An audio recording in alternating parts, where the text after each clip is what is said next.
I jumped and I grew my wings on the way down. And I think that was the first start. We brought to him our Chipotle napkin, not a joke. We had drawn out every screen of the ShearShare app. This is back in the day when we were eating rice and beans, trying to save up for this thing. And we handed him this napkin and said, this is what we need to build. You're listening to Side Hustle Pro, the podcast that teaches you to build and grow your side hustle from passion project to profitable business. And I'm your host, Nicaila Matthews-Okome. So let's get started. This episode of Side Hustle Pro is brought to you by the Color Noir app. I remember being 13 and visiting one of my favorite cousins in Brooklyn. I walked into her apartment and she was posted up on the couch with a coloring book. Mind you, she had to be like 23 years old at the time. And I remember asking her, is this your coloring book? You color? Isn't that for kids? Low-key, it was kind of shady of me, but I was really confused. But she told me, yes, I'm coloring and it's relaxing. That was the first time I'd ever heard that. So then I tried coloring myself. And ever since then, I have found that coloring books are one of the best ways to just zone out and relax. Easy, simple self-care. So I was very excited when Moyo decided to develop his very own coloring book in an app, and it's called Color Noir. And he actually asked me to work on it with him. I have to find a way back on the show. I mean, isn't he always finding his way back on the show? So again, the app is called Color Noir. It's out now. That's Color, Noir. You have never seen a coloring book app like this. It celebrates Black girl magic. What else? Of course, in all of its glory. You're going to love it. It was so much fun selecting the images and curating the app features together. Right, babe? That's a fact. It was a lot of fun. And it's a proud Okome production. So to get it, open up your iOS App Store app, search for Color Noir, and enjoy. Again, that's Color, Noir. And make sure you hit subscribe in the app so you can get all of the amazing images and bonuses dropping each and every month. Enjoy. Hey guys, welcome back to the show. Today in the guest chair, we have Courtney Caldwell, the co-founder and COO of beauty tech startup ShearShare, the first on-demand salon and barbershop space rental app. With ShearShare, licensed stylists can rent workspace by the day in cities all over the world, while salon and barbershop owners make money on unused space. How cool is that? Prior to co-founding ShearShare, Courtney managed an award-winning salon with her husband and co-founder, which was the genesis behind ShearShare. Before that, Courtney spent 2 decades building winning teams in tech marketing and ran a boutique consulting firm where she fast-tracked international sales and marketing success for brands such as Zendesk, Zenefits, and Qualtrics. ShearShare is a 2018 Google Demo Day winner, a 2016 Tech.co Startup of the Year, and a YC Fellowship and 500 Startups alum. Let's get right into it. So welcome to the guest chair, Courtney. Thank you so much for having me. Thank you for being here. You know, we tried this before. You're a woman on the move, but we couldn't quite make it work in the car. So I'm glad we are doing this over. Now, first things first, in your own words, give us a peek into your life. When were you bitten by the entrepreneurship bug? Oh, that's a great question. Honestly, I was a kind of kid who had been sold a certain dream, right? Like my parents were used to, being a part of corporate America for, 50 plus years. They thought that the American dream started out with going to college, graduating, getting a second degree, and then working at the same company for years on years on years. And so that's the kind of dream I kind of bought into.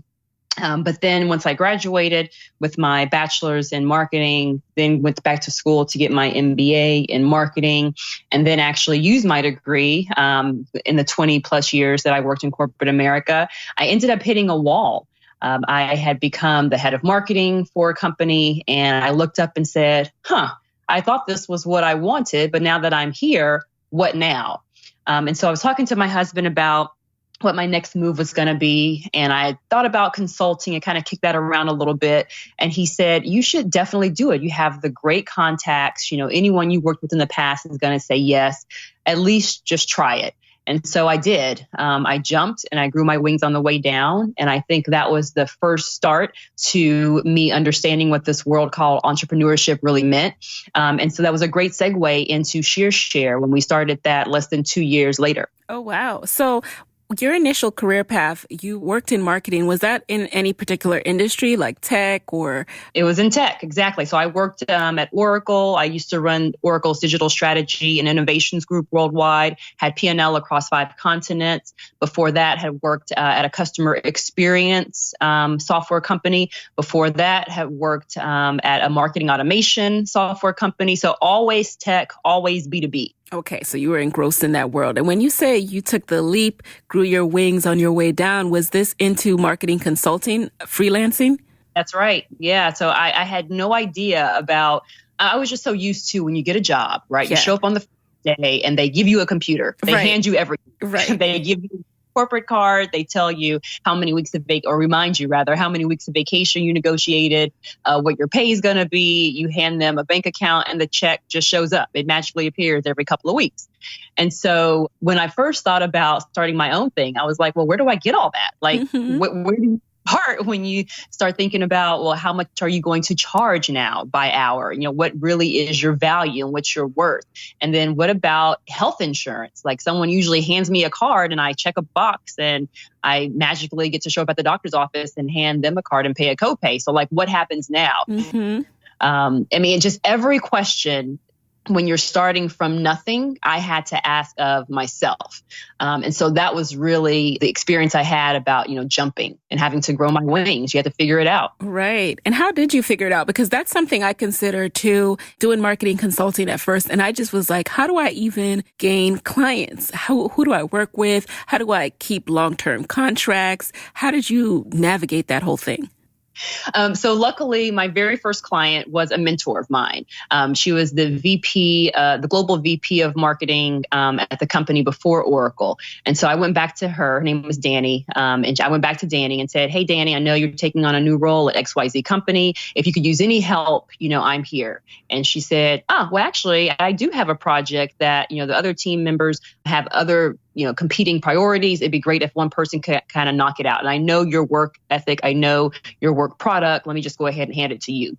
So she actually gave me a contract. And that kind of started out with, okay, I can pull paragraphs from this contract and I can delete this contract for when I go out and kind of fish on my own.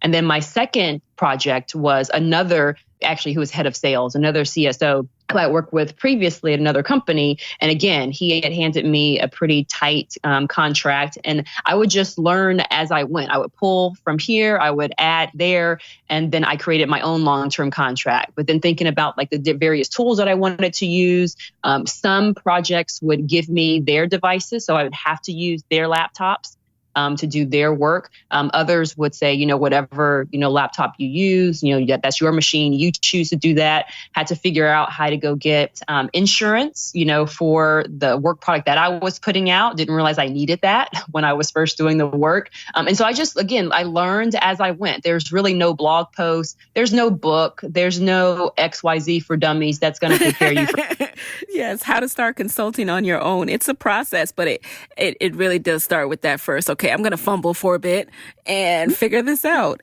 So how long did you do that before starting ShearShare? 2 years I did that and loved it. I loved being able to do what I was really good at, which is making things look and sound appealing, whether that's for a B2B company, a software company. I work with a lot of small businesses, medium-sized firms, large companies that were coming out with a different product line. And I was able to travel. Like they took me everywhere around the globe. So I was still able to do the things that I loved, but put my own value and worth on it. And then what inspired you to pivot? So you had this, it seems like this great second career working for yourself going on, and I'm assuming it was going well on the money side. What inspired you to pivot into creating ShearShare? And tell us what ShearShare is. Oh, sure. So ShearShare is the first, again, B2B. So first B2B mobile app that lets stylists rent space to work by the day. So any salon owner, barbershop owner, spa owner who has excess capacity, maybe an open station or an empty suite, gets to lease that out by the day on the ShearShare platform. And honestly, it was a problem that we were just trying to solve for ourselves. We really happened upon ShearShare by accident and really just kind of pure desperation. So on the other side of the house is my husband, and he's been in the beauty industry for 25 years. This man earned his doctorate degree in professional barbering and cosmetology, wrote a best-selling book on how to achieve long-term success in the beauty and style industry. Like, he lives and breathes this. And so, of course, being the wife of an entrepreneur, you're kind of pulled into various aspects of the business. And so we both would help run our salon. Like, I assisted in hiring and vendor relations and purchasing products, et cetera, et cetera. And so one day back in 2012, gosh, it seems like yesterday, we had decided to expand the salon. Mm-hmm. And so we ended up having both open stations and empty suites. And years prior, whenever we had an open chair, we'd have like a list of people who said, hey, sign me up. When someone leaves, I want in, because they knew the reputation. They knew that we continued to win awards, and not just in the industry, but in our local area. And so they wanted to be a part of our team and loved our culture. And at this particular moment, people were not beating down our doors. And we started to say, okay, this is very odd. Like, why the change? Like, nothing's changed on our end. We're still putting out the best stuff. We're still training up the great stylists and barbers who are out here in the community. We're still doing our part for when it comes to community service. What's happening? And instead, we started to get phone calls from stylists saying, hey, I just need to rent space like on a Friday, Saturday. Could you do that? And my husband came home and he said, I got the strangest phone call. Like, someone didn't want to rent our suite, long term. They didn't want to sign a long-term contract or be committed, but she just needs space for the weekend. What do you think? And to be honest with you, I kind of laughed. I was like, like, that's we don't have time for these flaky people. I said, no one would ever do that. Yeah. But honestly, I also said that Twitter would never make it either. And look where we are today. So clearly, maybe there's some more learning that I need to take up under. But so that happened and we gave it a try. We loved the experience so much to where the stylist said, okay, now I have to go to this part of town or this part of town, or one of my clients is going to travel to San Antonio, which is like 4 hours from Dallas. Can you guys find me salon owners that'll do for me in those cities what you did for me here? And we're like, oh, okay, sure, whatever. And that's how ShearShare got started. I think it's so important that you emphasize the B2B nature of the app. I think I might know why, but why do you really want to make sure that people understand that this is B2B? Yeah. Well, people are trying to figure out how to take tech and layer it onto the beauty industry. So you'll see a lot of booking apps, for example, right? So, if you're a stylist, if you're a consumer standing in the middle of New York City and you want to get your nails done, you can go onto a couple of apps and find a nail tech near you. Right. But what people don't understand is how we actually work, like how stylists find spaces to work, how barbers find spaces to work. And no matter what shampoo they like to use on a client, no matter what pair of clippers a barber may employ, they have to have space to work. And so we figure if we fill this very nascent need for them, because it very much sits at the very beginning of the stylist life cycle, then we've done our job. We're helping them to make more money by saving them more money. And we're helping to keep our beauty and barbering businesses open. It's so very needed. Yes. And did anything like this exist before? Were you improving on a system or was this completely new? Was there no way for stylists to kind of book temporary space? No, there was no better mousetrap. We are the mousetrap. And so we are trying to figure out every day how to build something that never before existed. So what did you guys do next? So you have a salon. You're also working full-time as a marketing consultant. How long did it take you to actually go from idea to app? Yeah, so we had no idea like how to start a startup company, like a tech company, right? Like my husband's not a technical co-founder. I do not have a background in coding, but we had a conversation with now a really good friend of ours who mentioned the word startup years ago when I was working at Oracle. Mm-hmm. I had flown to City, was doing some work out there with some teams and ended up having lunch with this gal. And she had mentioned the word startup, like I mentioned. And I just kind of put it in the back of my head. I was like, okay, that's her world. This is my world. Those paths will never cross, and kind of just forgot about it. But then when we started researching what our idea was and what it kind of fit into the realm of, like, oh, I think it's like a startup. So we're going to call that lady that you talked with before and just kind of run this idea by her. Now, unbeknownst to us, she's a powerhouse in Silicon Valley. We know this now, didn't know it before. Like, she cannot walk from her car to the grocery store without being pitched by somebody. Right? And so we pitched her, I guess, our idea, didn't know what a pitch was back in the day, and said, this is what we've been experiencing. We're kind of like this concierge service right now because all these stylists have our personal phone numbers. And so they call us and say, hey, Ty, hey, Courtney, I need to find a space in this city, or, I just moved to Nashville, but I need a space, that has these types of amenities. Can you help me out? I only want to do by the day. And she said, oh my gosh, she's like, that's $1 billion idea. Now, her words were very supportive and validating, but honestly, Ty and I had to know for ourselves first that we had an idea that actually had legs to it before we could even hear that from someone else. And so having the conversation with her, she said, well, it'd be smart for you guys to get a technical co-founder. Said, well, we don't have that. What's plan B? She said, okay, well, I have a friend, because again, her connections are vast and deep. I have a guy who could possibly help you guys build out your MVP. He has a third-party technical team. And if you guys would, interview him, see if there's a match, you can go from there.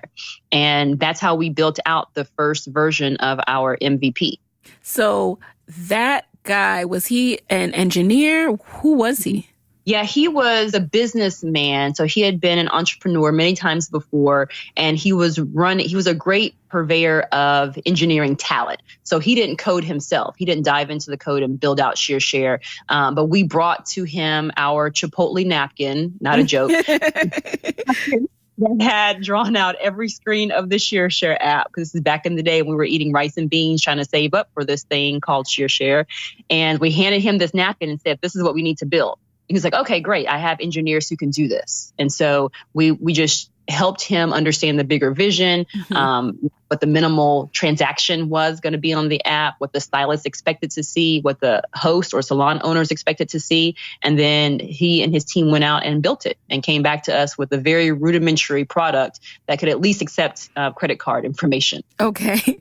And I'm assuming there was some investment involved in this. What was that initial upfront investment, and how long was that process of development? Great question. No, so Ty and I bootstrapped this thing for the first couple of years.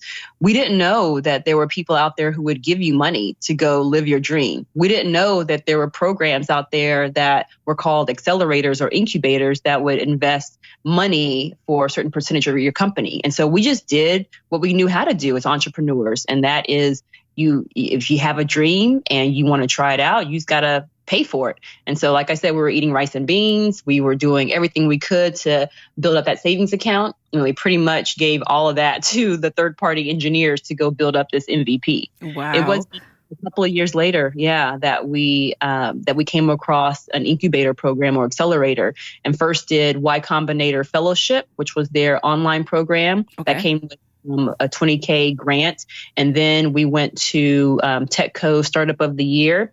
We were actually entered by that third-party tech team that said, hey, you guys really have something. You should probably start telling people about it. And then won 2016 TechCo Startup of the Year. And with that came a fast track to 500 startups. So we were part of Batch 19. Now, did you face any mental doubts and challenges along this way? Like, were there any moments where you were like, what are we doing? Is this going to work? To be honest with you, no, it has not hit me where there's been doubt, because we lived it for 3 years. I mean, for 3 years, stylists had our personal phone numbers and they would call us and say, hey, I just graduated from this beauty school down the street. I need to find some place to work for 2 days that's within like a 10-mile radius. Like, okay. And so we just did that. We were just helping the community, which is what we do. And we were hearing from salon owners like, oh my gosh, thank you guys for sending those people to me, because now I can keep my doors open. And then we'd hear from new stylists that we were helping them launch their businesses sooner. And so we were just doing, again, what we knew how to do, was to help people. And by doing that, we were ending up helping ourselves. I just love it. I love the fact that, you're not only helping the stylists, but ultimately the customers too, because there's people who you meet someone, they're an awesome stylist and they're so awesome that they start getting booked all over the world. But when they are in town, you are willing to travel to whatever spot they are at. So if they can have a location and say, hey, I'm in DC for 2 days, book your appointments, I'll be here. That's an amazing, reward for a customer as well to still be able to see their stylist. Yeah, we're actually seeing now that the end consumer is starting to tell their stylist about us. Yes.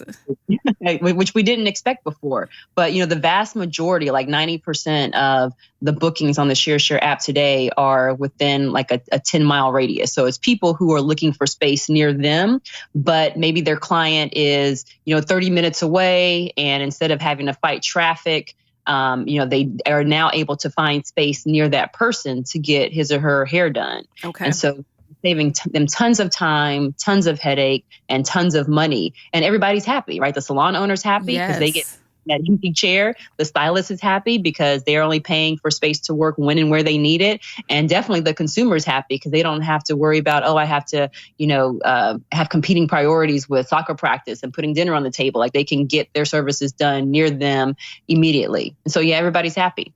Now, let's talk a little bit about the preparation you did for some of these amazing programs that you were a part of, because I know some people are interested in pitching themselves and some people even might think that it's going to be easier than it is. And I want to really break down what it takes to be attractive to something like a Y Combinator fellowship or tech.co. So at what stage was the app that MVP was built? How many years had you been working on it before you applied for the Y Combinator fellowship and before you received tech.co's Startup of the Year? The same month that the MVP was ready was the same month that we applied for our first accelerator program. So again, very rudimentary. I'm so happy now that we have our engineering team in-house. You just don't know until you know. Mm-hmm. But it was very soon thereafter because again, we knew we had something and we had to do something to get away from the manual procedure. Like Ty was finishing up writing his best-selling book.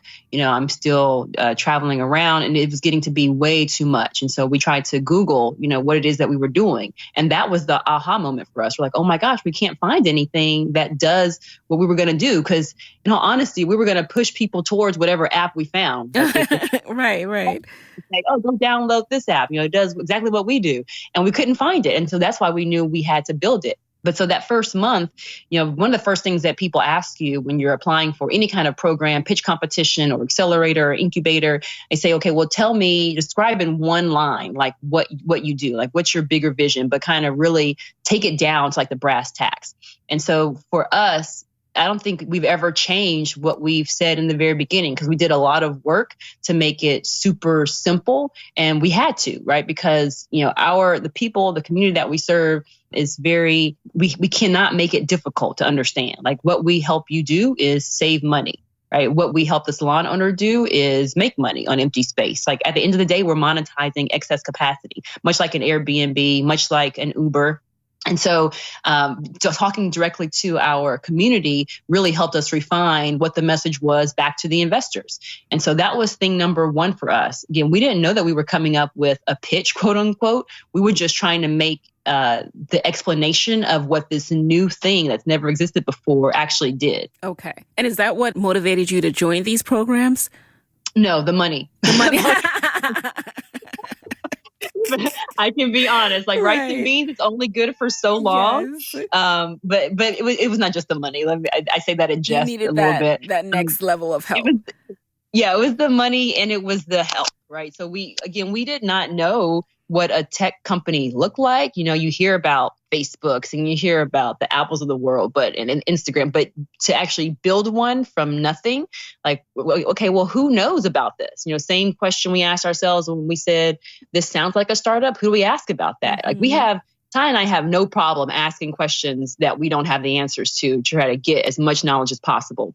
And so we started asking questions about, well, who would really be a good fit? Who would really be able to help us propel the business forward? And it came down to Y Combinator and 500 startups. So that's where we went.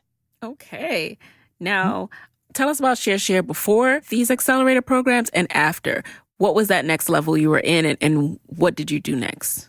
Well, first of all, I would be embarrassed to show you guys what the app looked like. It was ugly. I'll just admit it. It was very ugly. And even to this day, I laugh at the fact that people put in their credit card information. I'm like, they actually trusted us enough to give us their money. I mean, it was, very like almost negligible information about the host. One picture was on the app and it was like half a chair. You could barely see the suites in there. I'm just amazed that people gave us money. Like, thank God for that. But I think that's also a testament to the fact that because Ty and I come from the industry, our own stylists and salon owners trust us, right? So we're not going to, stab them in the back with anything. We're here to help everybody win. But so before these accelerator programs, ShearShare was an unknown entity for sure. We didn't know how to approach an investor meeting. We didn't know what kind of investments were even plausible. We didn't know what's a pitch deck and how do you follow up with an investor meeting and what do you go in prepared to do or say and how do you find the right person who's going to help you take this thing to the next level? Because it's not just about me going out and getting investment dollars. Right. It's more so of who's the person who we believe is going to be a good fit for our cap table, who we want to invite onto the team, right? And they just happen to have a check. So after these accelerator programs, there's still, it felt like there was even more work to do. Like you always feel like when you get to a certain level, like, oh, we made it. But it's never that, especially in tech and especially in startup and especially in beauty. There's always something new, something different, something fresh coming down the pike. But after those accelerator programs, a few more people had heard about ShearShare, and that really helped from an investment standpoint because it was less about having to walk into a room and have to introduce ourselves for the first time, at least in a few of the meetings, and not many, but a few of the meetings you walk in and someone say, oh, one of my investor cronies told me about this different marketplace and I was interested to hear more about it. And we'll get into the investment piece in a bit, but I'm curious to know, at what stage did you bring the engineering in-house? I heard you mention that. Were you still working with the original business liaison who had a team, or did you go out and recruit your own engineers? Yeah, again, great question. If I could have done it over again, we would have brought engineering in-house from day one. We probably would have started with a technical co-founder. And I say that because of all the bumps and bruises that we've been through. Like Ty and I, we were dead set against spending all the time and energy that it takes to go find a really good engineer and then an engineering team, right? Because they always multiply themselves. Because in our minds, we're thinking, okay, well, we are the subject matter experts, right? Like no engineer, no other person knows more about the beauty industry and the day-to-day challenges that we all face than we do. And so as long as we tell them what needs to go on the app, then we can build it. So if we need to stay with this third-party engineering firm for a few months more, let's do that. Because again, we're telling them what to build. They're not going to know what to build. But oh my gosh, again, if I could do it from day one, we would have started with engineers on our team because they just think differently. Now that we have our engineering team in-house, they just think differently about the solutions, right? Mm-hmm. Like we come to them with, different things that the ops team is hearing, different things that we're seeing when we go talk to beauty schools or at these industry events, just legislation in general, changing the industry a little bit. And they are thinking long-term with us versus the engineers that we paid for were just thinking in sprints. They're thinking, do I have to build for the next 3 months? Okay. Right. And it's a lot longer process too. Like you have to do so much more planning when you have an exterior team versus having your team members sit right next to you. And then when they launch something and maybe it broke something else, like that's a whole nother process because maybe they're in a different time zone that you are. So now you have to wait and you could be losing users while you're waiting for them to come back online. Whereas if something happens right now, it'll be fixed in the next 5 minutes. Right. Like on it. And they even know that it's broken. So yeah, the two different worlds are very, very different. I would tell anyone if you don't have any technical talent, if you're not a coder yourself, but you're looking to create an app, save yourself a lot of headache and a lot of time and try to find somebody who you mesh with, who you feel like you can build a rock star company with, because you definitely need that tech talent. Got it. And that's a very helpful observation, because if larger companies like Apple can have releases and every single time there's some kind of bug, what would make us think that, we're building a lifelong B2B application that is going to change with the industry and with time, that we wouldn't need in-house engineering? That I'm going to say this too, because you asked me, how did we find our first engineers? Yes. I would not put pressure on, if someone's listening, they're thinking about, well, where do I even start? And once I have my idea, where do I go now? Don't think about, I have to build this team of 10 engineers today. Yeah. No. What will be mind-boggling to you, and it still doesn't make sense to me, is that once you find that first solid engineer, because that talent is grade A talent, they're going to attract other grade A engineers. So they eventually end up doing the work for you. You find one person, and they bring and attract more people like them. And so it gets easier in the hiring process. And that also made me think about the engineers are, when you said they're looking at things differently, do you find that they're also paying way more attention to how users are actually using the app? So you might have an idea of it, but they're actually going to look at that data and say, actually, after they hit the home screen, they're then doing this. Oh, yes. Yeah, we learned that very early on with our first couple of engineering hires. Like, first thing out the gate, they're like, where's the dashboard? We're like, what's that? Like, a dashboard kind of gives you a visual glimpse of your business at any time of day, any minute, whatever slice you want to take. Like, oh, we probably need one of those. And so once they built, because we were just asking people, like, we come back and say, oh, Shirley had a ShearShare stay yesterday. Hey, Shirley, how was that ShearShare stay? And so we were learning very slowly, but we were learning manually. Okay. And so once we built up the dashboard, it's very easy to have that conversation with engineering and with our ops team. We all gather around and say, okay, these are things we've been hearing. These are things we've been seeing. Now, how does this translate into the product roadmap? Definitely. Hey guys, it's Nikayla here with a quick word from our sponsors. Hey y'all, second quarter of 2019 has officially begun. So tell me, what skill have you been meaning to work on that you haven't gotten to yet? Now is the time. And there's no better place than Skillshare to start learning and growing today. Skillshare is an online learning community for creators just like us. It has over 25,000 classes in subjects like photography, entrepreneurship, graphic design, writing, marketing, and even podcasting, you name it. I even created a course, and you can take it, my How to Start Your Own Podcast course. It's on Skillshare, so you can learn how to record, how to edit, how to publish your show, and get started today as a podcaster. Huge thanks to Skillshare for supporting Side Hustle Pro with a special offer just for you. You can get 2 months of unlimited access to Skillshare for free. So sign up, go to Skillshare.com/sidehustlepro, start working on your dreams today. That's Skillshare.com/sidehustlepro to start your 2 months free right now. One last time, that's Skillshare.com/sidehustlepro. Hey guys, I know a lot of you are juggling your side hustle and a full-time job, and I know the stress that can come with that. Dealing with microaggressions at work, dealing with clowns in managerial roles, you name it. So let me tell you about this podcast that is about to be your new best friend. If you are looking for a show that's going to help you thrive and navigate corporate America while you're still side hustling and come out on top, this is the show for you. It's called the Trill MBA Show. The host, Felicia, is the trillest MBA you will ever meet, and she's all about helping you survive and thrive in corporate America by giving you the truth and the real.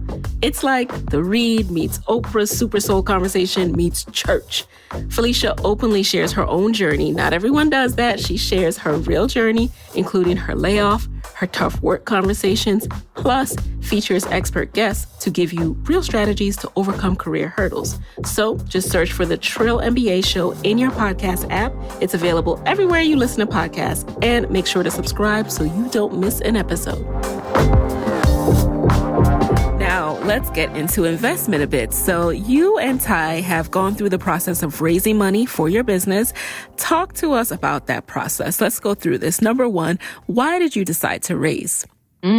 Well, I will say this. We ended up with our fundraising events ended up landing us on what I consider to be the saddest and the best list out there, which is the number of African-American women that have raised over $1 million for their tech companies. We were, I think, number 33 on the list. And we're in 2019 now, right? So you would think there would be like thousands of us. But fundraising was not easy by any means. I remember the very first investor meeting we sat down at. We walked in and the gentleman turned around. It was one white guy and one Asian guy. And the white guy looked at us across the table and said, well, I'm glad to know that you guys aren't two white men from Stanford with button-ups. And I was like, oh, okay. Is this how we start a meeting? Like, so where did you go from there? Now, my heart of hearts, I want to think that he was just trying to be funny. Yeah. But that was our welcome to financing and welcome to investing one-on-one.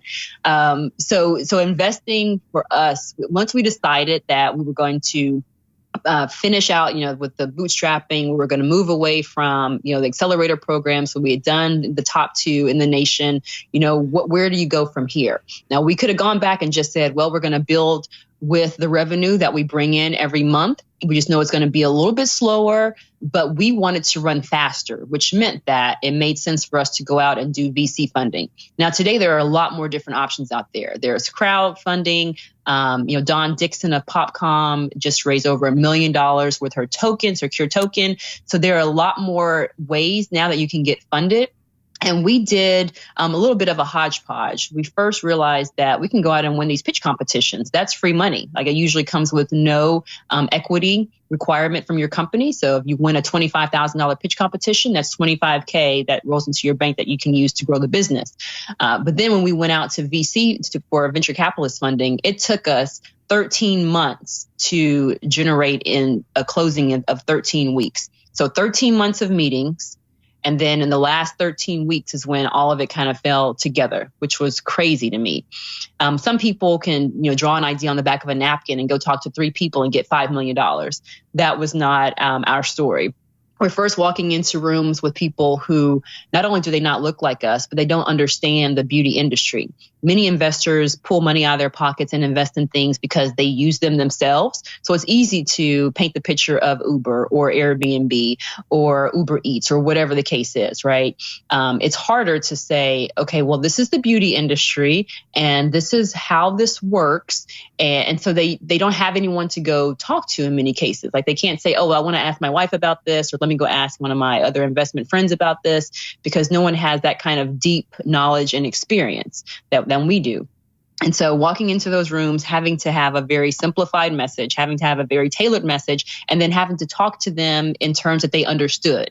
So in the early days, we'd come in and talk about, we're in the beauty and barbering industry and we help people find space to work. Okay, that sounds well and good, but we really had to change that to, this is a B2B marketplace where we have customers on both sides, right? The supply side and the demand side. And, once the network starts to grow itself, it becomes like, an Airbnb of hair. And in fact, actually someone called us Hair B&B. And I was like, yes, exactly what ShearShare is in a nutshell, at least right now in the early days. But yeah, just knowing how to talk in a language that they understood really helped us. And then it was, again, hearing hundreds of no's, honestly, over and over and over again, and having to pick yourself up by the bootstraps, walk into the next meeting as if someone had said yes, because you have to walk in with the same amount of passion and the same amount of vigor and same amount of determination than you did just 5 minutes ago. How did you identify funding sources? Is there some giant list of VCs and Silicon Valley and, you're just going down the list, you're setting up meetings, because this is a 13th month process. So how does this all work? Yeah, so it's funny you asked that question. So there are quote unquote secret lists that live in some of these accelerator and incubator programs. I won't be too specific, but because they've done this, they do this multiple times in a year. And so they get some great feedback from the founder saying, I went to visit XYZ investment group. They were awesome. Or I went to this investment group and I was sexually harassed. And so there are actually grading systems within these companies. But even then, if you have that information, you still have to do the work of identifying which one is best for you. So for example, I would not go to a B to C company that was focused on children's education, right? Like they have no experience and probably no regard for what our B2B marketplace brings. But if I go to someone who has experience in excess capacity marketplaces like Structure Capital did, that's a perfect fit because they totally understand our goal. They totally understand the vision. We speak the same language immediately. They have experience in that realm and can connect us to other founders who are further along than we are. Or maybe I go to someone in the beauty industry because, again, the conversation is a lot easier to have. So you still have to do the work. Even if you're given a book of, hey, these are the best investors to go talk to, you still have to do the work of, okay, what's our core mission? What's our core vision? Who fits in with our personality, our ethics, our integrity? Who would we want to help, make more money for? Because that's at the end of the day, that's what you're helping to do for your investors. And how did you prepare to pitch? Because I know that you've been through, the accelerator program, and obviously you're going to learn what to put in your deck. You're going to learn stage presence and all of this. But I imagine that every pitch is different. And are any of them conversational? Like, do you have to know how to kick off the conversation, make it personable, present without seeming like you're just, reading from a deck? Wow. Let me think about that. I think for me, what helped, and Ty and I had to think really hard about who was going to be the face when it came to pitching. We could have easily changed it up, or we could have just had him stand up there and pitch. Right. Usually the CEO does pitch, but there were a few things that were happening that we recognized just at a macro level, which was more women were starting to start companies and get funding.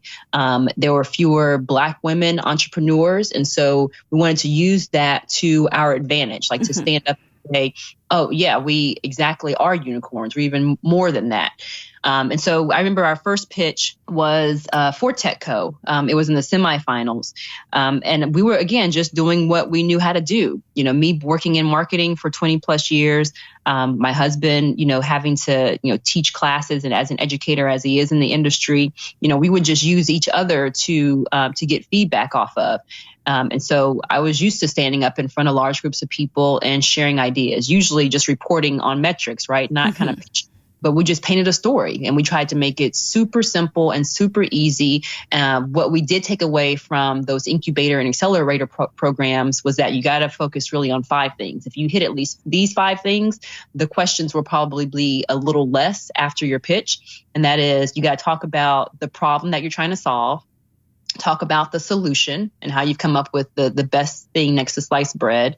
Talk about the team and why you guys have a moat. What's your special uniqueness? And why is it that you are the best ones to solve this particular problem? Talk about your traction, and traction doesn't have to be revenue. It can be number of cities that you've launched in, or it can be numbers of downloads that you've had. It doesn't necessarily have to be around a dollar figure, but that is very helpful. And then talk about the total addressable market, like how big is this potentially, can this problem that you're solving be for an investor?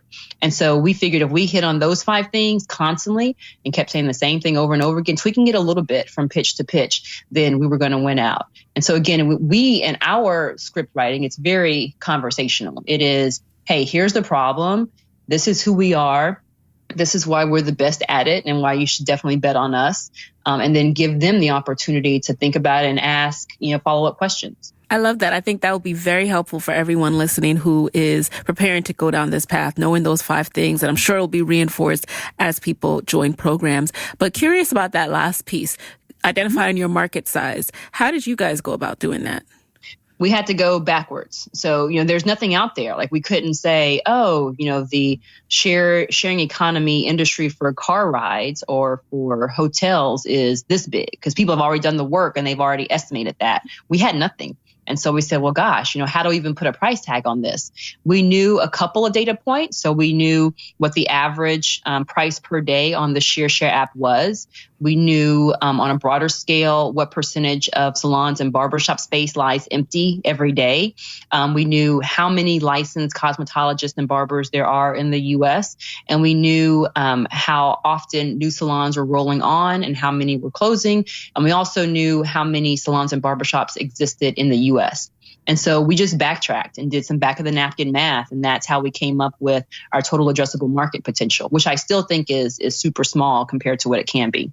Were you ever surprised by any of the questions the VCs asked? No. And I think that's because of the hard work that we do every day, right? It's not by accident that we know more about our business than they do, right? You should always know more about your business than a VC.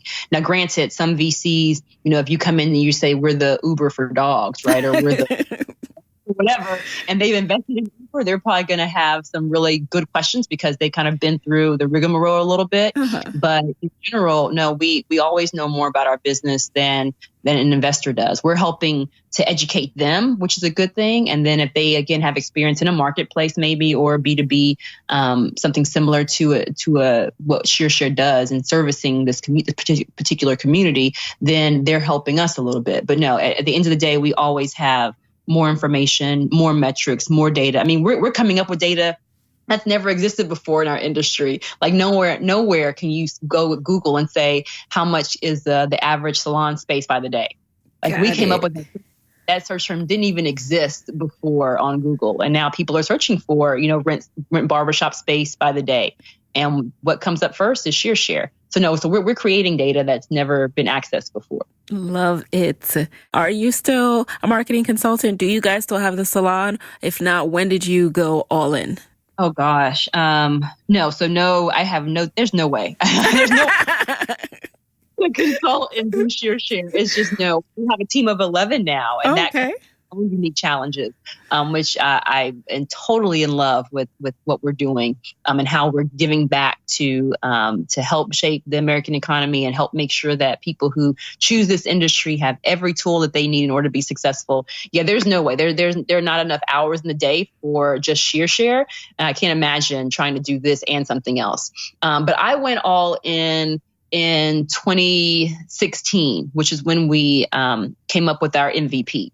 So after that, it was like, we got to cut ties. And if we're serious about this, jump in. Ty came in very soon thereafter, but we still own our own salon. It's still an award-winning salon here in Plano, Texas. But our family, it's been a family business since day one. And so our brother still manages that. Our nephew, it still works out of the salon. So no, it's still part of the Caldwell family, but we cannot be there every day. There's no way. And speaking of going all in, now a lot of people lose money in their first few years of their business. What has been your experience? Oh, yeah. When it was just Ty and me and we were starting out, because we actually, the first day that our MVP became available on the App Store, we had our first booking. And we expected that was going to happen anyway, because this was the very first stylist, that random phone call that came into us. And so she was just waiting for us to come up with this app, and she knew when it was launching.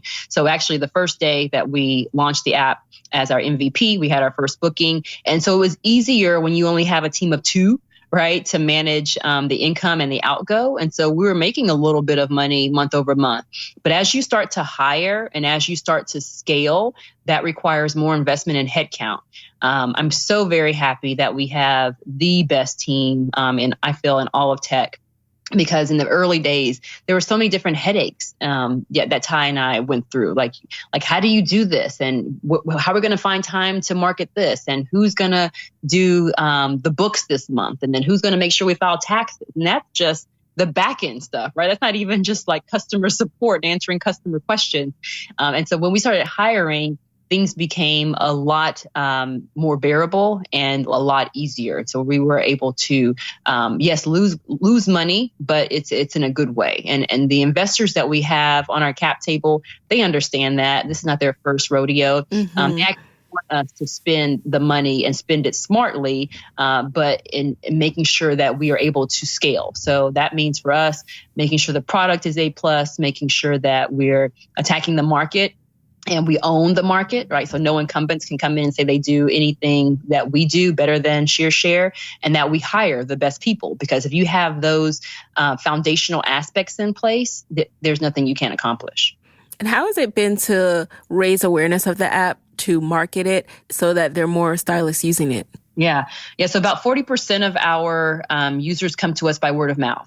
And that's not a surprise to us because that's how the beauty industry operates anyway. Right? If someone says, hey, Courtney, I love your hair. Who did it? You're going to share with them who did it. And so that's how we stylists, salon owners, barbershop owners find new and cool tools anyway. So almost half really of people come to us by word of mouth. And then from there, it's Google and Instagram. Our people do not hang out on Facebook. When we invested in Facebook ads, that was an epic fail. Interesting. And I'm so happy we are no longer advertising on Facebook. But yeah, so Instagram and Google are our main two places besides word of mouth. Now, what is next for ShearShare? So, today we are empty space, fill a space, right? But even from day one, Ty and I envisioned ShearShare as this huge B2B ecosystem that provides any tool that a stylist or barber or salon owner needs, any kind of beauty and barbering professional. So for us, that means not only can you book space to work by the day on ShearShare, but eventually you'll be able to purchase professional liability insurance by the day on ShearShare. So booking your space to work and then saying, I just need insurance for Thursday, Friday, instead of paying in advance the entire year, not needing it or using it. And then when you think about finances and taxes, like you never have independent stylists or freelance barbers had access to something as simple as pay stubs. And so when you walk into a bank and you say, I want to refi my house or purchase a car or get a loan for my kid's school, they ask us for like 10 times the amount of paperwork because we're considered a higher risk than someone who walks in with a pay stub from Oracle, for example, right? Mm-hmm. Because we tripped over ourselves and we have the blood, sweat, and tears to prove it, we've said, no, we have to right this wrong. And so actually we have available to our ShearShare users where they can get access to pay stubs, free weekly pay stubs. We will give them access to a free tax savings account. We'll estimate their quarterly taxes for them. Because many of us don't want to learn how to do that, but it's so vitally important for the health of our businesses. And then we'll file their quarterly taxes on their behalf. And then we're not even thinking about or talking about yet products on demand and retail sale through. And so again, any B2B tool that a stylist, salon owner, barbershop owner needs in order to be successful, we want to provide that because we know where we've had to fall down and we want to remove that hurdle from our industry. Wow, the opportunities are really endless. That is amazing. Alrighty, now we're going to jump into the lightning round. You just answer the very first thing that comes to mind. You ready? Okay, I think I'm ready. Alrighty. Number one, what is a resource that has helped you and Ty in your business that you can share with the Side Hustle Pro audience? It was actually getting a business coach. Robin Ward from Founder Forward was an immense help with that. And let me just say, side note, I know this is lightning round, but she didn't focus on the business first. She focused on the individual first. And so she always drove home the fact that your business is only as healthy as you guys are. And that was a really refreshing take for getting coached up in this thing called Startup World. Wow. Okay. Number two, what's been the best business book that you've consumed this year? Oh, yeah. So my goal this year is to read one new book a month. And so far, it has been Howard Schultz's From the Ground Up. He's the past CEO of Starbucks. All right. Number three, what is a non-negotiable part of your day and why? Meditating. It removes all the noise so that I can see what the big rocks are that I and only I need to cross off the list for the day. I have to have it, have to do it. All right. Number four, what is a personal habit that has helped you significantly in your business? Going vegan. Oh, really? Tell us more. It happened. A lot of things that Ty and I do are by accident, right? But this one was because we had a little bit of a health scare early on and we had done some research. The doctor wanted us to come back 30 days later to do blood work again. In our research, we had found that we needed to change the way we were cooking certain things and eating, did that. 30 days later, the doctor said, "What have you done?" And we told him what we had done. And he said, if everybody did that, if all my patients did that, I would be out of a job. And so from there, that made us start researching even more. And we just saw the effects on not only our physical bodies, but like my mental capacity. Like I feel like every morning I can get up and solve all the world's problems because I have so much more clarity of thought. And then learning that every 31 days, our bodies rebuild themselves from what you ate the 30 days prior. And so why would I want to rebuild my cells from dead things? I want to be giving myself life. And that helps me to think differently. That helps Ty and I mean, honestly, just in our marriage, helps us to relate better. We can solve better problems. When customer support comes to us with something, we have it in every aspect of life. I'm a better mother. I'm a better friend, a better daughter. And I feel like it has helped. Going vegan has really helped with that. All right. And then finally, number 5, what is your parting advice for fellow women entrepreneurs who want to be their own boss, but are worried about losing a steady paycheck? Oh, yeah, I was one of them. So this is easy for me. I would say, ask yourself what I asked myself. I said, okay, so if I have this great idea or I want to do something different, honestly, what is the worst that can happen? Like for me, the answer to that question was, then I put my resume back out there and go back to corporate America working for somebody else. Like if that's the worst that can happen, like you have to try it. You have to bet on yourself 1,000 times. I love that.